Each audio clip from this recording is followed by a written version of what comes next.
hi an soyang khan than som thum vel lamin ani tun hen hatlang hi zatel an ni ti kha kan soi le ni anan than hi engzang ya ti chia dom nim sil then som thum vel bo tu ni le ding mo apoi apoi le mai a som thum than som thum vel a chia ni gan ringa he na tlang chuak te point tha le engzang na tlang o mang ting the them ni za tu kan kal to zia lo khop mai tu na hian hei na tlang ten hian hei kuang la thatak tak te anon zon pheya tu na hianin kanan veng wai me te thei to pinan na tlang yalang ani hei wai ni hi mei ni som hi pariat sang ni som hi pali thole ni jing dar kwa vel ani hei tu na hianin kanan han mu la kanom ma hei kan muang hianin than mual hi achim an ikang ron soi ang khan veng chung te natlang hei wai me te an buai khop mai tu na hian so chir diaka a tu ho nen ruwa su hnuai an la hai lai maya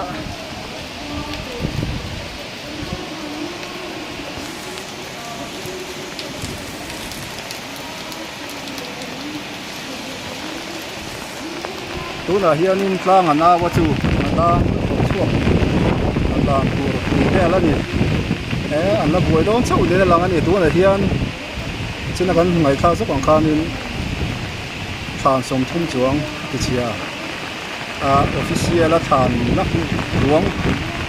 mu hi pahni vel chau an lo man thia tin helam pang hi than hi deuh ni te kan an soya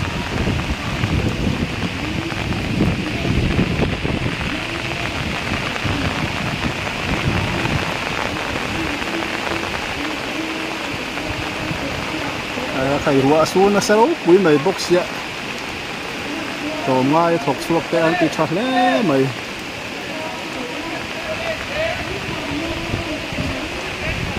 la ma to kon fi chap ren boka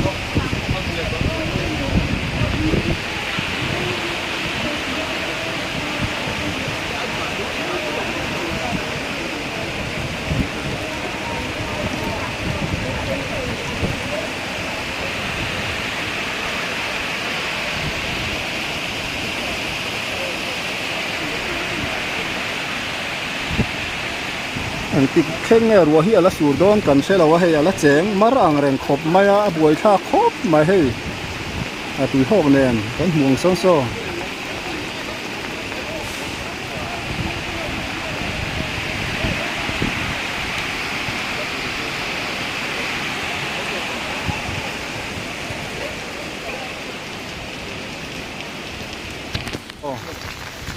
hela hianin hei wei me hela hian an than an ruang hmu ten in report thei zela engzang e an hmu ton min sil them ole hei kanan wei me tem ti tha hle mai hei kan muang hian an in dai lo emoti mai tur ne veng nang te pon han pui the tha khop mai ti kan tilang lu kan ni voi ni ani the kan di ni e chu ruwa tui nen chir dia kan nen tui hok nen ni vek to box ya ole zon na kalo zon lok thei chen than engzang e chia te min sil them fit mai wala har ve tu na ri tun then hian la pal me thomo borvel som thum borvel so azia lo hle mai tu na hian natlang in chuang nem hle mai engza veng en hatlang te se them za kan chuang ang tu na ri lo mom he kanan veng te an ti tha hle mai tu na hian hei ole la hian an lo buai tlang chuak ten thak khop mai so lama sonin than aron chima tu na kan ngai thlang khan than som thum vel achim an tia he tu ne tu hi aluang vut mai boka he kan mong hian pui tak ani zia lo khop mai tu na hian hei na tlang ten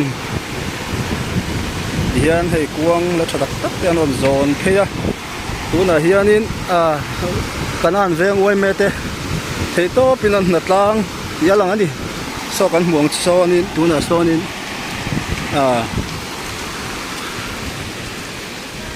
tui kong ten sialan hai mu mai boka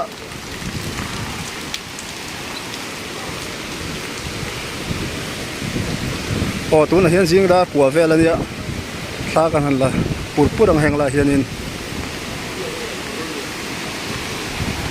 hei heng lai vel hian tui aluang vut maya so ti son na tang in an haya khi lai than mual ron min lai vel chu ni an khu na lai vel te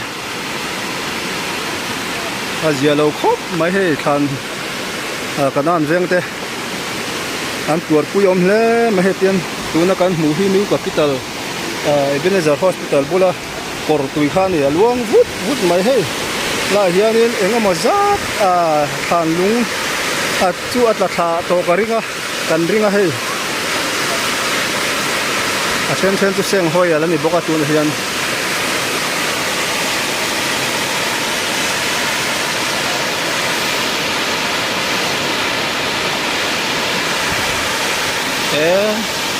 rùa sur ca ra po eng man soi thei lo ni an thok mol maya veng dang pon puya nan thakop mai ti ha when ya thei phe tan phe chon han pui te po a thakop mai ti hi akan soi tel do hei an in dai view na chungin an mi zo to mai na hela hian ruang emo zat ala om ni rin ania hei an hai an zonga ti khan he la hian ambulance nen anin chopani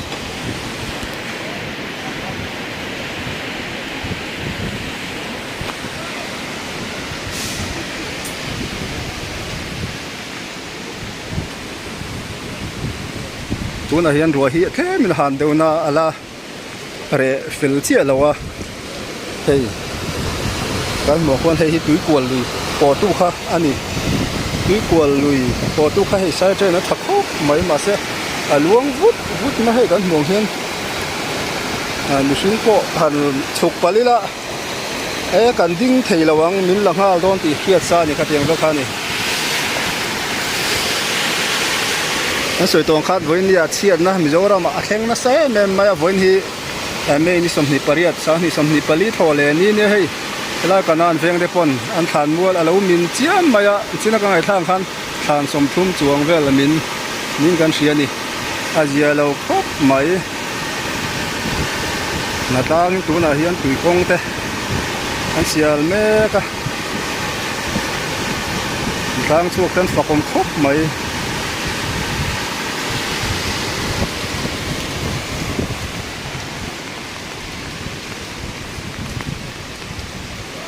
thế tụi nó con ôm thấy bên giờ nung khan vậy,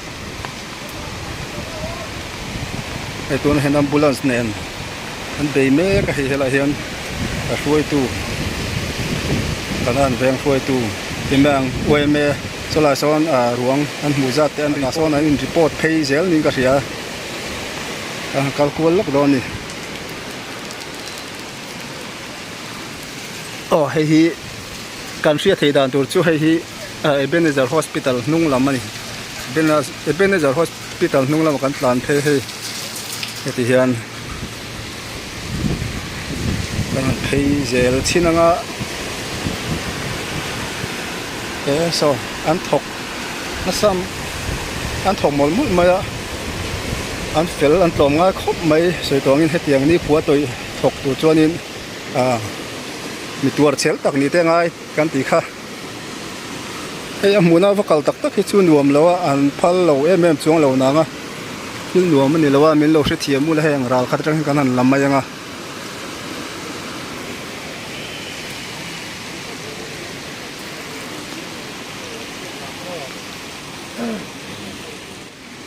khan hi engzang ya ti chia dom min sil then som thum vel bo chu ni den ding mo apoi le mai som thum than som thum vel a chia ni gan ringa hei na tlang chuak te point tha hle engzang na tlang o mang ting hre them ni za chu chu kan kal to hei hela hianin ani chu hela hianin an tinan an kuang mu vel khan on report zel tinan in fel hle mai kan an wei me ten ni hela hi hay veng dang te pon a thei phe jon han pui ta nan thak khop mai an in dai view na chungin an tilang zup ani hei ro pui ni zan lama sur kha hei an tur hle ni ti kha kan tilang zup ani voi ni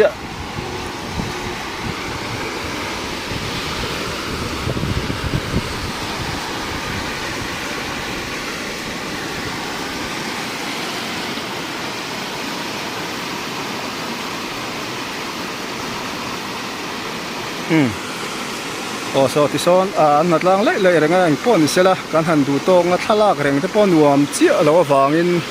kan han kal son nga hela hi ebenezer kyang a khan than mul la anoma hi an soyang khan than som thum vel lamin ani tunen hatlang hi zatel an ni ti kha kan soi le ni anan veng wei me te an ti thain a chiat tok chung te than chimta te an leina tomin an tur puyom khop mai ti kan tilang zuk ani ole du to putango bye bye vek ule